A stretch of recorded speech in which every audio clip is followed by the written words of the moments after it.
Ray, well, good morning, everyone. Good morning. Good morning. Good morning. So, today, we're all about Joseph. We're talking about the faith of Joseph. And so, Joseph, like Isaac and Jacob before him, when the author of Hebrews talks about him, he gives us exactly one verse, one sentence in Hebrews. And also like Isaac and Jacob, he is focusing on something that happens at the very end of his life, and that's the one thing that he points out. So we obviously already spent a lot of time talking about Joseph last week. It's kind of funny, when we were talking about Jacob's faith, we ended up spending most of our time about Joseph. So today, as we talk about the faith of Joseph, we already, of course, know a lot about what happened, what led up to Joseph being in Egypt at this particular time. So, where I really want to start is in Genesis chapter 50, in verse 15, when we see the lead up to what happens that the author of Hebrews points out. And what this basically is the fear that Joseph's brothers have.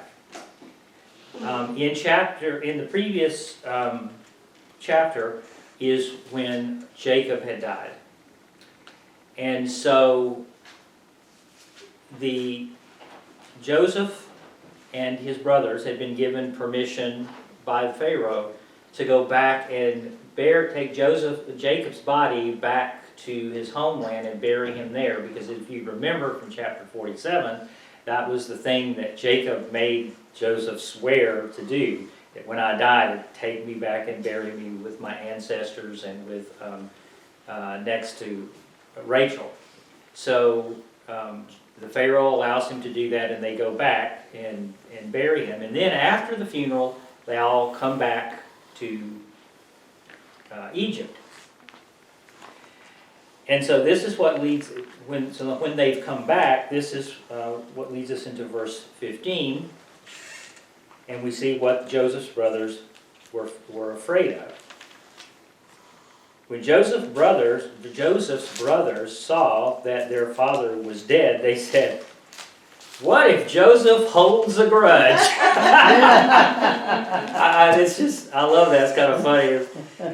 It's like, yeah, what if Joseph holds a grudge? So apparently, they were under the impression that Joseph's hand was pretty much stayed by their father's presence. That Jacob would have intervened and kept Joseph from doing anything against them. But now that Jacob's out of the way, it's time for some sweet revenge. It's time for some Joseph payback. Sounds like an 80s action movie, doesn't it? Yeah. And that's literally what they say. What if Joseph holds a grudge against us and pays us back for all the wrongs that we did to him? And so, just to recount what they did to him, if you remember, they had deceived him when he was younger to get him out in the wilderness away from his father. They'd thrown him into this pit and left him for dead. And then they had taken his special coat, the coat of many colors, or the well-ornamented cloak, depending on which translation, and destroyed it, put animal blood on it, and then given it back to Jacob to deceive Jacob into thinking that his son had been killed by an animal, and they ultimately sold him into slavery. So I guess, yeah, they might be a little concerned that Joseph might resent that a little bit. Payback. Yes, and thinking in terms of human nature, it's hard to fault them for thinking that, because that's the way human nature usually is. Mm-hmm. Normally, if you've been wronged or someone has mistreated you or done evil against you, if you have the chance to get justice, then generally speaking, you do, and you think they deserve it, and you think they have it coming. And obviously, right now, thinking about the fact that now that Jacob is gone, Joseph is essentially the patriarch of the family, but he is also the prime minister of Egypt. So there's really nothing standing between Joseph and some sweet payback. And they know it. So it's interesting that they don't go to Joseph themselves. It says they send word to Joseph. So they send somebody else to take the message. I think they're afraid to be in Joseph's presence. And again, from a human standpoint, thinking of human nature, it's hard to blame them. So they decide to just send a message to Joseph. And they said, so they sent word to Joseph saying, your father left these instructions before he died. Verse 17, this is what you are to say to Joseph.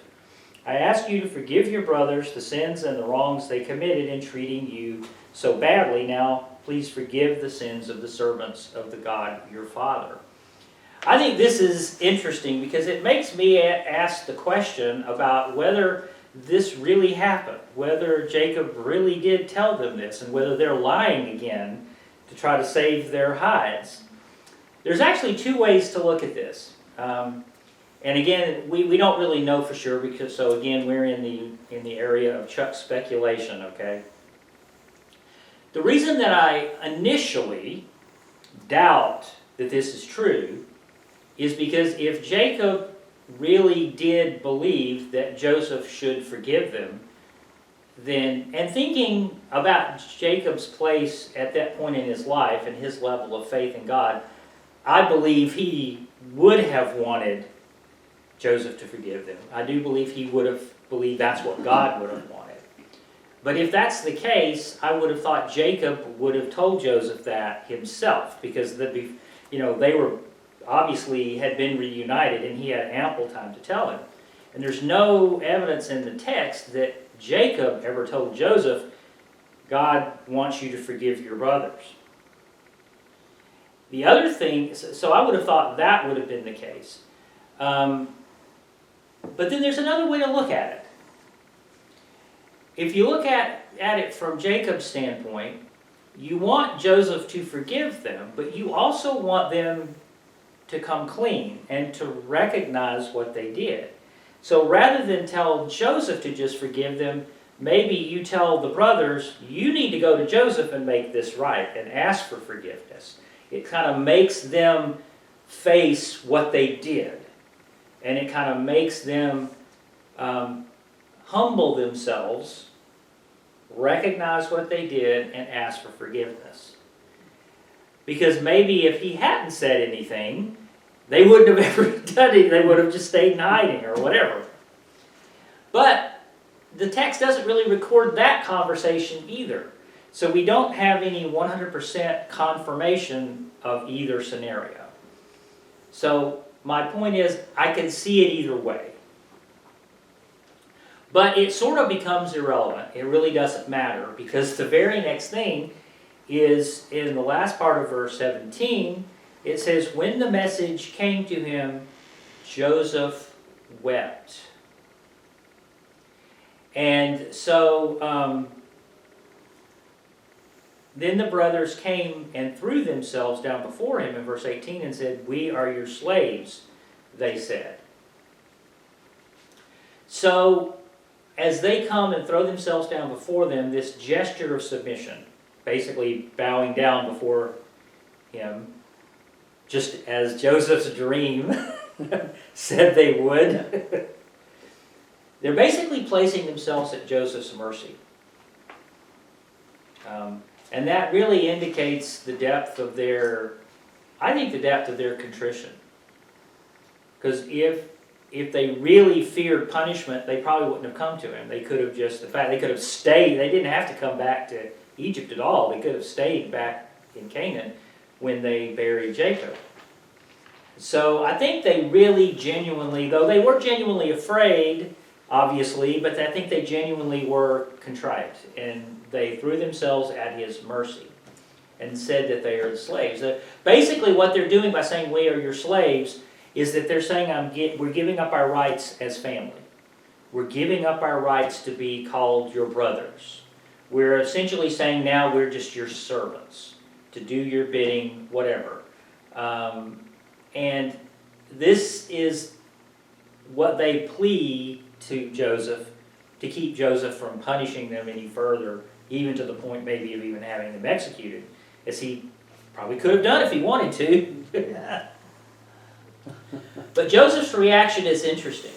As I said, when the message came to him, it says Joseph wept. You see, he didn't respond at all with anger or hatred. He was overcome with this emotion. And so you ask the question, well, why did he cry? Why did he weep? It's impossible to know all the emotions that probably ran through his mind at that moment, but I'm sure it was a mix of things. I'm sure there was just regret that this whole thing happened. You know, that the family had been at that point so dysfunctional that this could have even happened at all. That his brothers could have been in that position, that all this whole soap opera, as we talked about last week, could have even happened. To bring them all to that point. But another thing that probably hit him, and I think this is probably, in my opinion, what was in the forefront of his heart and his mind, was that his brothers believed he could be that vicious against them. That his brothers believed he could be capable of that kind of hatred against them, and that they were that afraid of him. And so he says to them, don't be afraid. Am I in the place of God? So here they are, they're afraid of him, they come and throw themselves down before him and say, we are your slaves. And he instead reaches out to them with love, with forgiveness, with welcoming, and he tells them there is nothing to fear.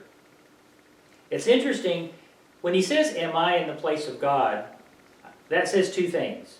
Number one, he realizes it is not his place to judge.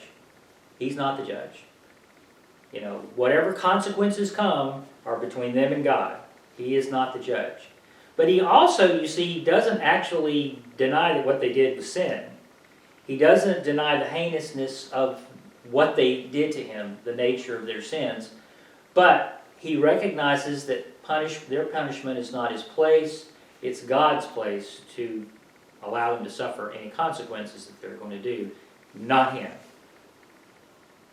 So he tells them not to be afraid. And this is one of the most interesting verses we see here in the book of Genesis. Verse 20, he says, you intended to harm me, but God intended it for good to accomplish what is now being done, the saving of many lives. And this is kind of what we have been talking about the last couple of weeks. About how no amount of our making mistakes and our bad choices and even things evil or sinful that we do can derail God's plan of redemption for humanity and can derail what his ultimate will is. And in fact, this is an example, perhaps example A, of what Paul will later describe in general theological terms in Romans 8:28. And that is that even things that we in our human nature may intend for evil or bad, God can turn and use for something good. And this is what happened in Joseph's life. God may not be the author of sin, but he can and does utilize the outcomes of sinful people in order to fulfill his plans and his purposes. In this case, and it's hard for us to even fathom this, but we saw it happening, that the brothers' murderous intent becomes the avenue of God's provision. We don't see it until in retrospect. We don't see it until after the fact. But Joseph is wise enough to see it here. He recognizes that their intention to him was evil and harmful. But God allowed it to happen. See, here's the important part for us to recognize as believers. The second part of that sentence. God intended it for good. A lot of times, you've heard the question many times, why does God allow bad things to happen to good people? And we've all asked that question. But the reality is, whatever it is, God intends it for good. And it might not even be in that person's life. It may be in some way something that person is able to do later in their life to minister to someone else. We never know. But whatever it is, when it comes to God's people, whatever God allows in our life, God intends it ultimately for the good of His people. And that's what happened in Joseph's life, and that's what Joseph is wise enough and has enough faith. And it's interesting, this isn't what specifically the author of Hebrews points out as an example of Joseph's faith, but this clearly is. Joseph has enough faith to trust that what God allowed to happen was His plan, and that he was in God's hands all the time. He wasn't really in his brother's hands. He might have been in a physical sense, but he was really in God's hands. And he was on the journey God had set out for him. And what it accomplished, he says, we can see the fruit of it right now, what is being done now, the saving of many lives. And of course, in the immediate context, he's referring, of course, to all the many people whose lives were saved because of the famine. The whole reason that Joseph's in that position now is because he was able to interpret the Pharaoh's dream about the coming famine, and that enabled him to help Egypt plan and set aside in provision for the famine, which saved, we don't know how many thousands or maybe even millions of lives in Egypt and other places around Egypt that could come to Egypt for provision. And of course his own family, because that's the whole reason the rest of the family came back to Egypt, was for provision during that famine. So it even included Jacob's family. And then of course we know in the future the whole reason that they're in Egypt is because it becomes the launching ground, if you will, for God's people to go eventually into the Promised Land. So he says it again. So then don't be afraid, he says in verse 21. I will provide for you and your children.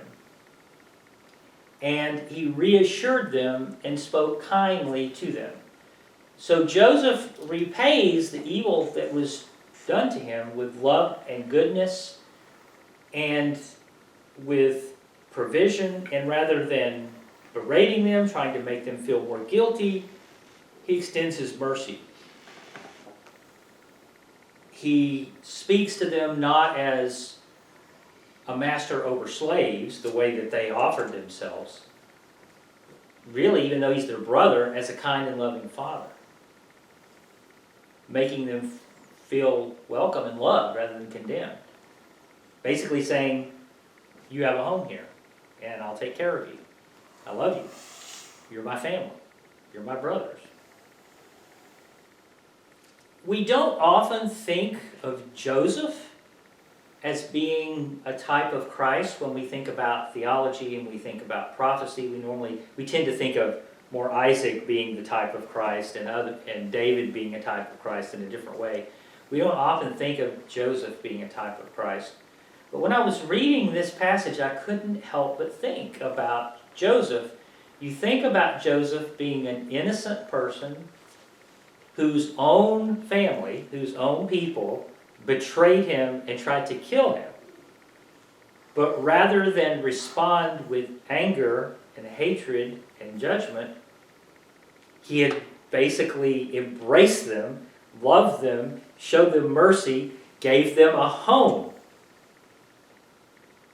And so he treated his brothers who had mistreated him so badly, who had tried to kill him and had betrayed him, he treated them the same way that Christ treated us. His own people betrayed him and murdered him. And yet he forgave them, even as he was hanging on the cross. Father, forgive them. So even though I don't normally think of Joseph as a type of Christ, I can't help but think in his actions and his attitude and his faith that he does, in many ways, preview the attitude of Christ toward his killers, basically. It says a lot about the character of Joseph. They expected, his brothers that is, expected Joseph to react the way human nature would normally expect people to react, the way probably any of us would have reacted. But instead, he reacted like God reacts to us. It's a real change. In many ways, it's kind of a refreshing change when you think about all the mistakes that Abraham and Isaac and Jacob made. You know, we've been talking for weeks about how what a soap opera that whole dysfunctional family was, really all the way back to Abraham. And here we have Joseph. There's no record of him ever behaving that way at all. He's definitely an example of someone who apparently understood his relationship with God most of his life. Yes. And we see an incredible level of character here in the way Joseph reacts to his brothers.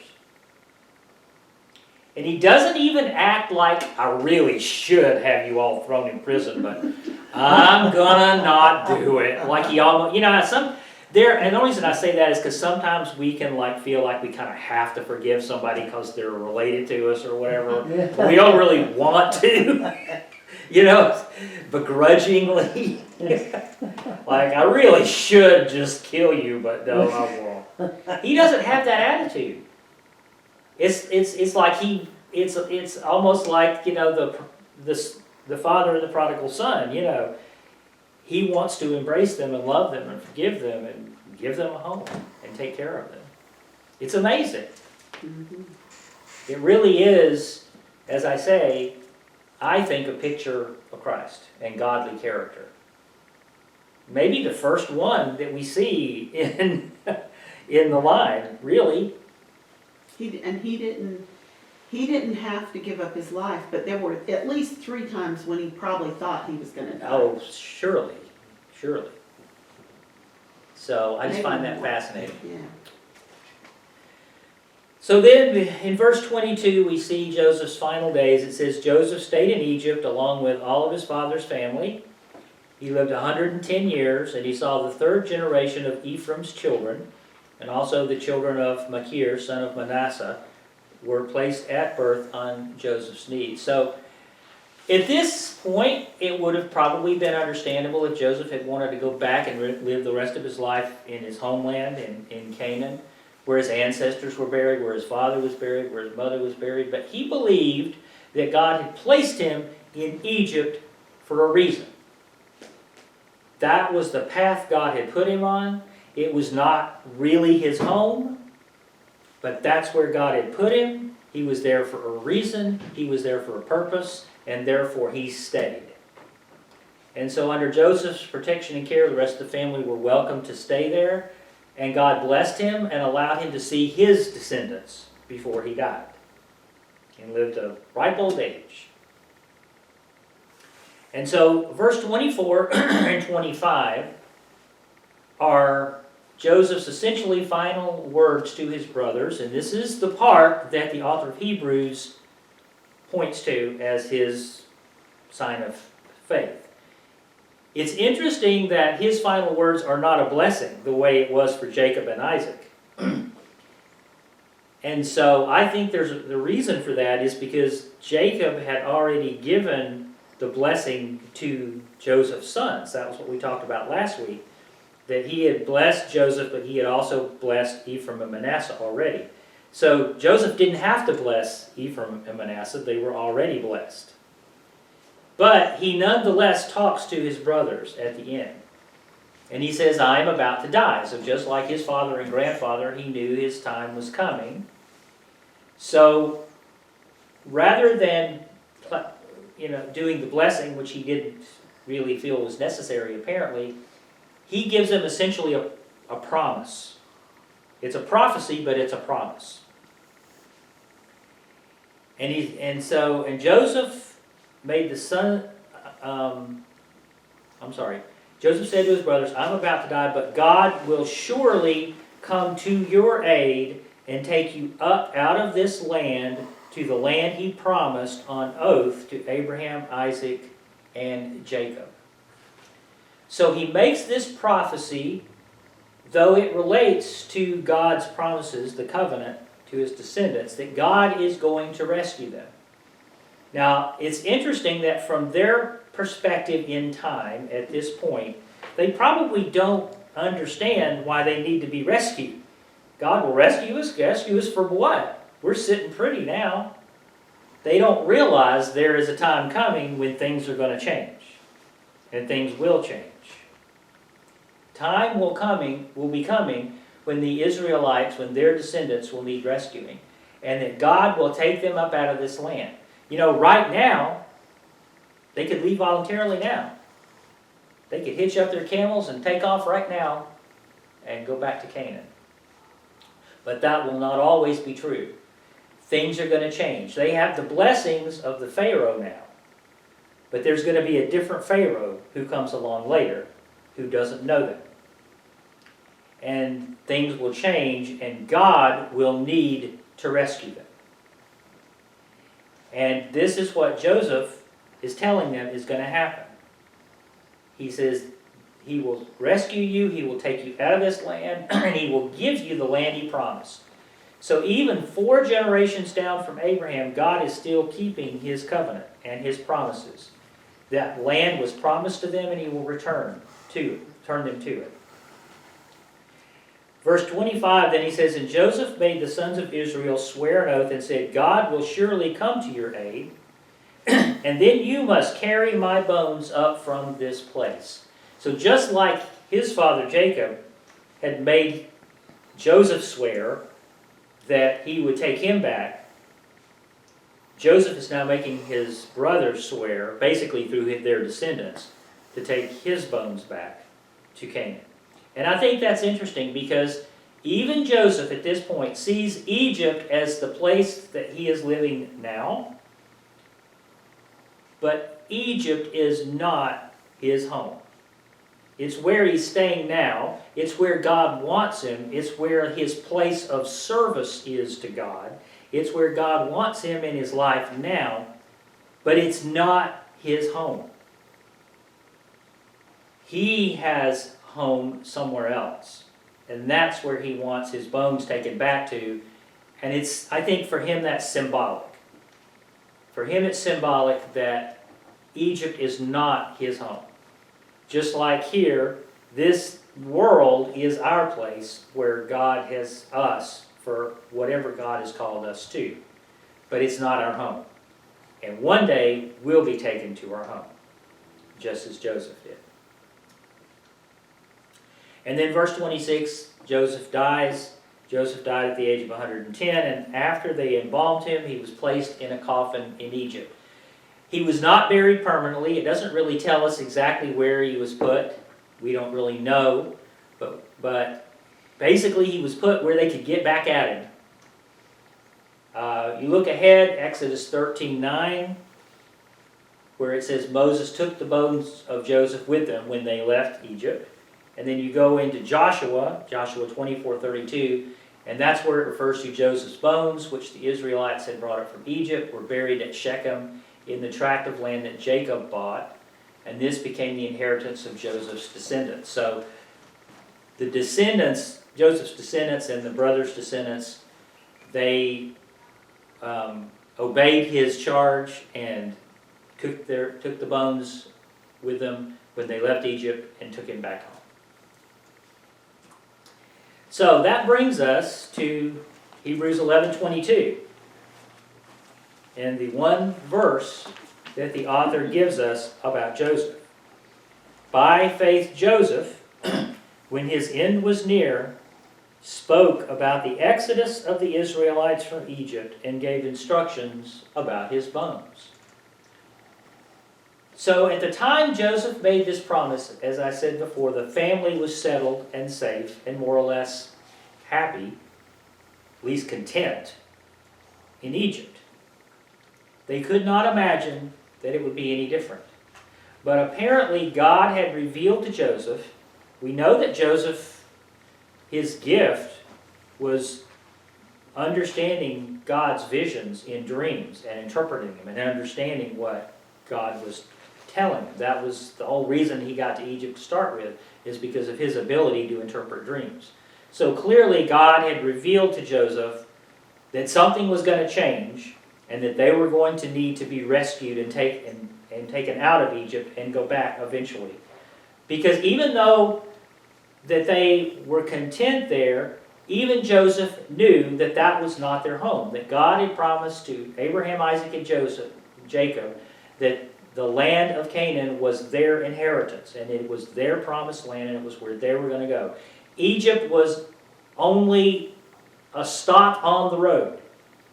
There was a purpose for them being there. God wanted them there at that particular time, but it was not their home. It was not the end. It was not the covenant. So by faith, Joseph reminded his brothers, don't get too comfortable here. This is not our home. And God is going to bring us home at the right time. And that God will not abandon them or forsake them. They couldn't know it then, but they were going to be enslaved for 430 years, brutally. But even in all of that time, God would not forget them, and God would not forget his promises. That is another thing that is important for us to remember when we face all of the tribulations and the difficulties we face in this life. Even when it seems like whatever pain that we are in will never end, it eventually will, because God will not forget us. God will not forsake us. And when the proper time comes, even if it's after 430 years, he will rescue us and bring us home. And that was the faith that Joseph had, that God would not abandon them in Egypt, and that he would rescue them and bring them home. So, like Joseph, the call for us is not to allow our fear or frustration about whatever the current circumstances are that we find ourselves in, to allow that to damage our trust in God. Even if what happens to us is motivated by someone wanting to do us harm, God will turn it for our good, since we are his child. Amen. And then he also points out, the author of Hebrews did, that he gave instructions about his bones. That seems to be an odd thing to point out about his faith. But again, what I think this is recognizing, and where the trust comes into this, is that Joseph recognized that Egypt was not his home. And this was a symbol of remembering we have another home to go to. This is only on the road to our home, but it is not our home. Our promised land is somewhere else. For them, it was Canaan. For us, it's the abode of God. It's heaven. And so by faith, Joseph, he recognized that, and he encouraged his brothers not to forget that, and to always have their trust in that God will not forget them and that he will rescue them and ultimately take them home.